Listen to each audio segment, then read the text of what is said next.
有人骹手尾抓会爬到上悬的所在，但是也有小朋友爬到一楼悬就挡袂牢啊。这毋是啥物比赛，是由着西湾社区发展协会伫市湾创王团的协助之下，特别运用里内探索公园的资源来举办攀岩体验的活动。对一开始的热身到穿装备以及机卡的讲解，拢有专业的教练来指导，互大小朋友拢轻松来体验。现在非常的重视城市健康、全民健康的运动，其实要多利用，而且这个是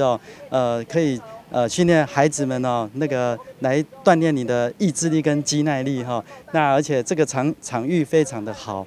是台南大学附设的一个探索园区是由他们认养，所以他们把它整理得非常的好，非常的棒。那希望大家能够有空来这边走一走，但是记得要攀爬一定要有教练在旁边，一定要受到那个专业的这个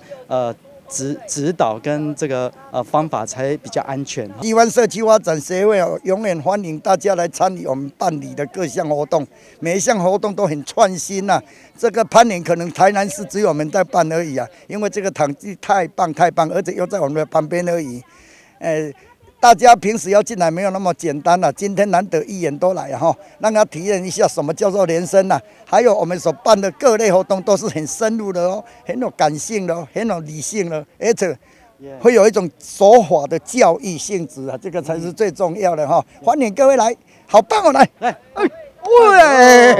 这届活动当中，市湾创王团甲李正国也拢共同参与，亲自体验攀岩的趣味。对两位议员来讲，这届的挑战也是一届特别的回忆。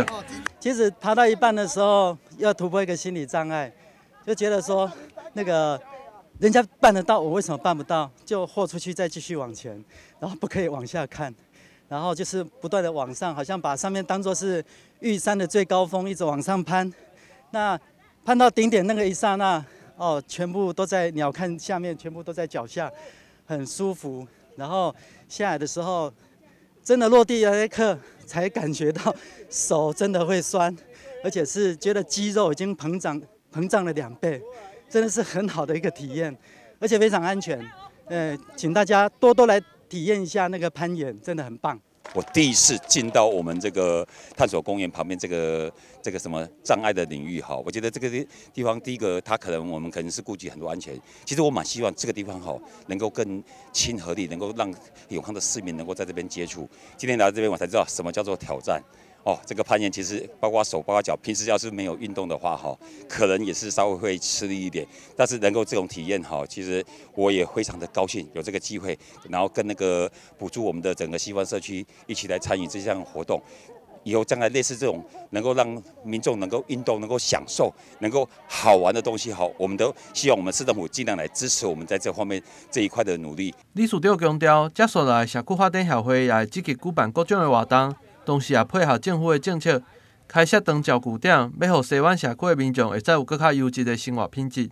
台新闻郭博义采访报道。